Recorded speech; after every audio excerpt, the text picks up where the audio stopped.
réveil Skyrock PLM. La base navale de Mayotte et le bâtiment de soutien et d'assistance outre-mer Champlain ont mené un exercice anti-pollution. Cet entraînement avait pour objectif de mécaniser les matériels et les procédures pour les deux unités.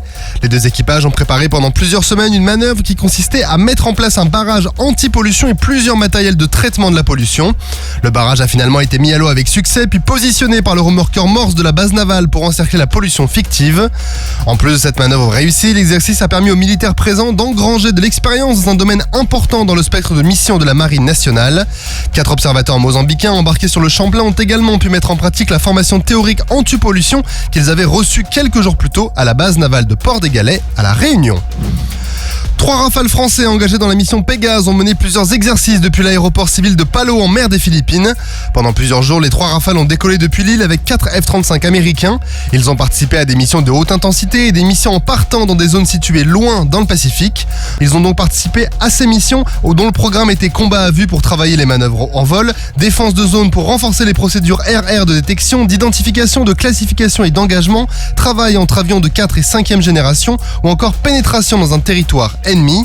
Les équipages ont aussi pu prendre part à des événements locaux, notamment un défilé sur la ville de Koror lors de la fête nationale du 9 juillet. Les soldats de la mission Lynx ont célébré le 14 juillet à Tallinn en Estonie. Pour l'occasion, l'ambassadeur de France en Estonie a participé aux festivités. Une section d'infanterie a présenté aux invités des véhicules militaires français comme le Griffon ou le véhicule blindé léger. Les militaires français ont eu l'occasion de partager ce moment aux côtés du ministre estonien de la Défense, du maire de la capitale estonienne et de hauts responsables militaires de l'OTAN.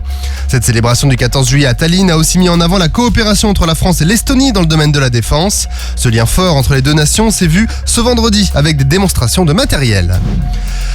Et la gendarmerie se mobilise contre la somnolence au volant. La campagne a débuté il y a quelques jours en partenariat avec Assurance Prévention. Elle s'intitule « Pour bien réussir sa pause ». Plus d'une dizaine de gendarmes de l'escadron départemental de sécurité routière de Seine-et-Marne ont ainsi distribué des sacs en toile contenant une gourde en verre, un pochon isotherme et un flyer avec de nombreux conseils, dont un portant sur l'importance de faire une nuit complète de sommeil la veille d'un long trajet, de se détendre durant les pauses en aérant le véhicule, le tout en marchant et en s'hydratant bien.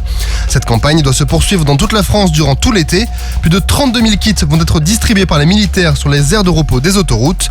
Selon un rapport de l'ASFA, l'organisme qui réunit tous les concessionnaires d'autoroutes sur les autoroutes françaises, la somnolence au volant serait responsable d'un accident mortel sur 5 derrière l'alcool et devant la vitesse.